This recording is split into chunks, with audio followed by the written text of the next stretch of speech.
fantástica, curte, comenta, compartilha e ativa o sininho de notificações para não perder nenhum vídeo.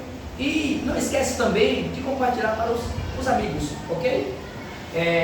Começando aqui, o feudalismo, pessoal, vai se dar de acordo com a queda de Roma ocidental, que é a invasão dos bárbaros germânicos, e consecutivamente os patrícios vão fugir para o campo, que nós chamamos aí de êxodo urbano, que é a saída das pessoas da cidade para o campo, e também, principalmente, por causa da fragmentação do Império Franco, que é aí que vai surgir o auge, o ápice do feudalismo. Mas afinal, o que é feudalismo? Feudalismo é um sistema sociocultural ou socioeconômico, político e cultural, onde os servos têm obrigação ao senhor feudal. E as principais características do feudalismo é a economia agrária, estão voltados mais para o campo, como eu disse a vocês, eles tiveram um êxodo urbano e foram para o campo. Uma política descentralizada, porque agora não tem a figura de um rei como tinha em Roma ocidental, agora tem vários reis, cada um no seu porção de terra, ou seja, que nós chamamos de feudo, e uma sociedade servil, que essa sociedade é que vai servir a nobreza e a própria sociedade servil para a sua alimentação e para a sua sobrevivência. Mas afinal, você já descreveu o que é um feudalismo e o que é um feudo.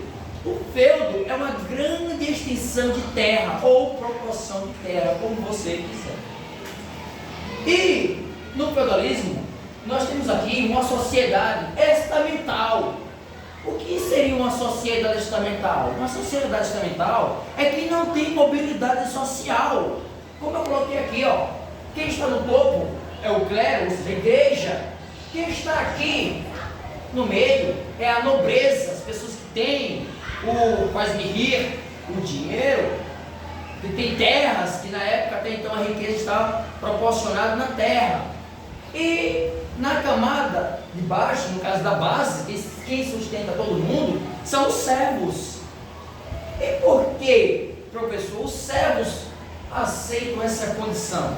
Porque tem uma premissa onde diz que o clero foi feito para rezar por todos, o nobre foi feito para guerrear e proteger todos, e o servo para trabalhar. E aí tem uma outra premissa onde diz que a igreja diz que o pratelã, a ovelha, tem que ser pastorada por pastores para poder velar por elas, e os cães cuidar dos lobos. Quem seriam esses lobos? Os infiéis. Professor, eu não entendi nada ainda. Vamos lá. Quando eu disse as ovelhas para Pelã, eu estou me referindo a quem? Aos servos.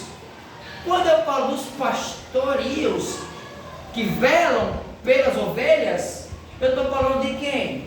Do clero. E quando eu falo dos cães para cuidar das ovelhas por causa dos lobos antes que ataquem, eu estou falando de quem?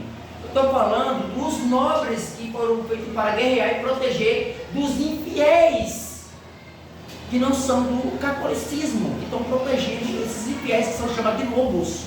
Então, por isso que os servos aceitavam a condição de ser servo e não ter confusão aqui com a sociedade. Por isso, pessoal, que eles ficavam estagnados. Por quê? Porque eles tinham medo também de se rebelar. Por que tinha medo de se rebelar? Porque à medida que se rebelasse, um servo contra a nobreza ou contra o clero, ele não estaria se rebelando contra um homem. Ele estaria se rebelando, sabe contra quem? Contra Deus. E se rebelar contra Deus é pedir o quê? Para ser excomungado e ir para o Satã. Então, por isso que eles ficavam por isso mesmo. Uma outra característica, o senhor feudal, ele vai ter uma grande extensão de terra. Essa terra, ela vai ser dividida em três partes. Ela vai ser dividida em manso senhorial, ela vai ser dividida em manso servil e ela vai ser também dividida em terras comunais. Aqui, terras do manso senhorial é uso exclusivamente só do senhor feudal. O manso servil, o servo trabalha aqui, mas deve obrigações para o senhor feudal. E essas terras comunais são terras ruins, que qualquer um pode abrigar. Terras que são alagadas, que tem que fazer um sistema muito bom de irrigação para poder tirar essa água e fazer uma plantação.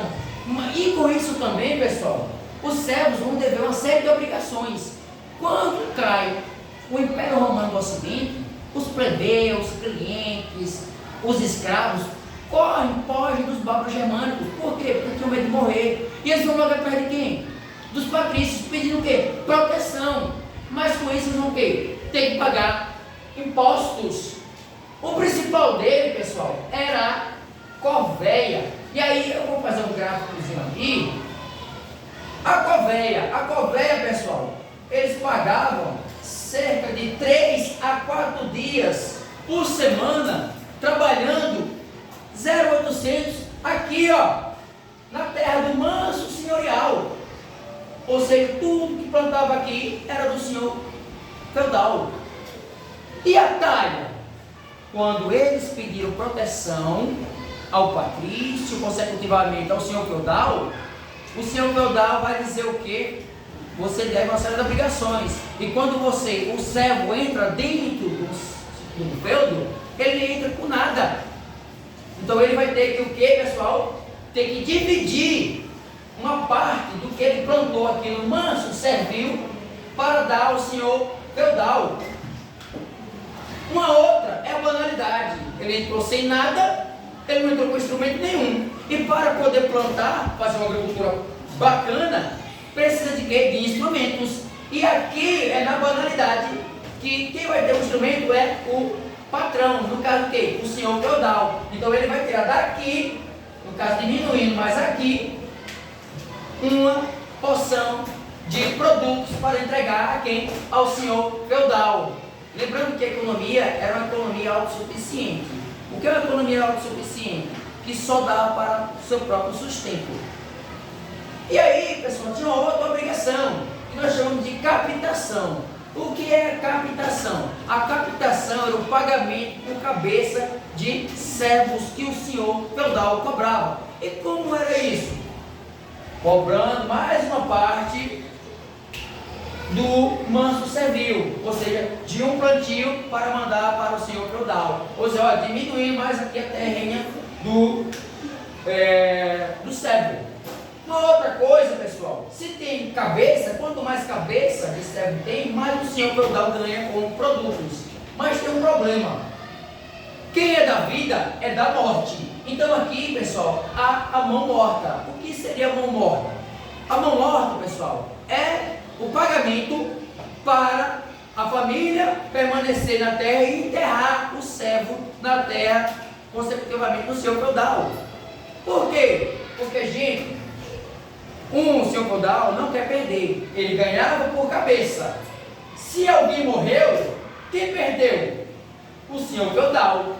Então, óbvio que o senhor feudal vai querer ser recompensado. Através de quê? Da mão morta. Porque ele vai pedir uma indenização para ser enterrado na sua terra, que é a mão morta. Você vai pagar, então você vai tirar mais 1% do seu plantio para entregar ao senhor feudal. Uma outra coisa, dentro dos seus feudos tinha igrejinha, e dentro da igreja tinha o dízimo, ou também tostão de Pedro. O que seria isso, professor? É o pagamento de 10% de sua lavoura que plantava aqui no manso servil, aqui diminuindo também, para a igreja. 10% da sua agricultura, da sua plantação, pagava ao senhor feudal e, consequentemente, também ao senhor da igreja, no caso, o clero. E, pessoal, com isso, eu finalizo para nós começarmos aí também a Baixa Idade Média, ok? Fica para um próximo vídeo.